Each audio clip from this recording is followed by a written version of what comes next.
Back in the day, monsters were the main attraction. Giant beasts, oozy freaks, stop-motion demons. You didn't need a cinematic universe, just a creature, a camera, and the nerve to go for it. But a few great ones never got their moment. Too weird, too cheap, too ahead of their time. Today, we're dusting off 5 monster movies that deserved way more hype. So grab your popcorn and let's get monstrous.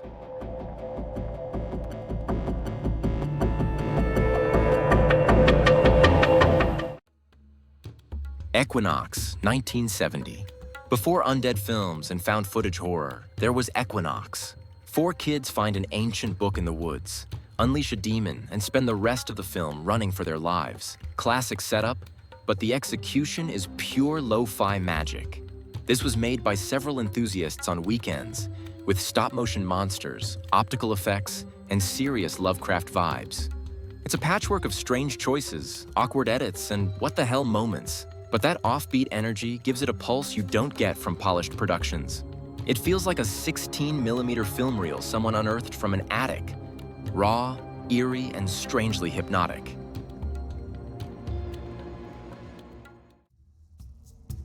Prophecy, 1979. On paper, Prophecy is a serious film. It wants to say things about pollution, corporate greed, and indigenous land. But what it delivers is a 10-foot mutant bear that rips campers in half and throws children around like rag dolls. I'm gonna tell you right now! You cut my head off before you cut these trees! It's the kind of movie where tonal moods are the tone. You've got melodramatic monologues about environmental collapse, followed 2 minutes later by a bear-shaped abomination exploding out of the woods and folding a sleeping bag in half. Kid inside. The creature, a grotesquely deformed beast born of mercury poisoning, is something out of a toxic hallucination. Foam-laced, dripping, and oddly sad. Somewhere between creature feature and disaster film, Prophecy doesn't know what it wants to be, but that makes it unforgettable. Cue The Winged Serpent, 1982. New York's being terrorized by a giant flying lizard.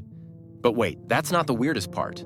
Michael Moriarty plays a jittery lowlife who stumbles into the plot and basically hijacks the movie. He rants, he sweats, he plays piano, and then he negotiates with the cops for cash in exchange for revealing where the monster nests.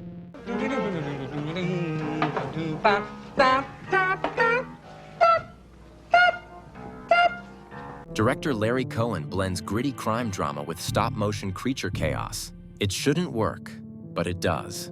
Between the sky-high decapitations and Moriarty's one-man fever dream, Q is impossible to forget.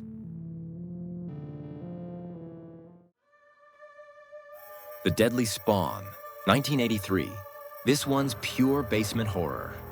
A meteor hits, unleashing a writhing creature full of teeth that crashes a family's weekend like a chainsaw through a screen door.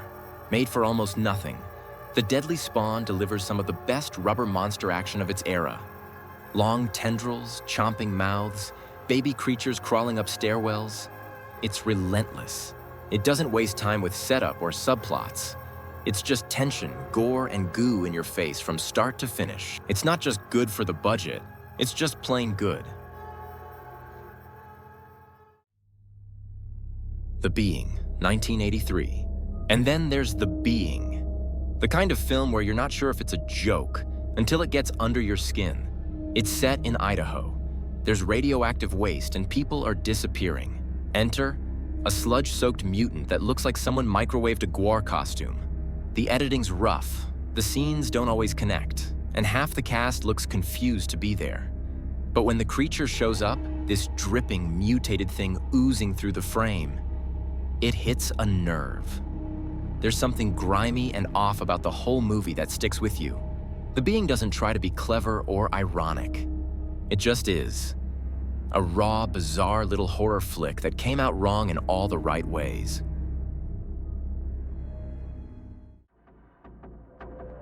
These monster movies might not be perfect, but that's part of the charm. And when the rubber hits the floor and the gore starts flying, you remember them.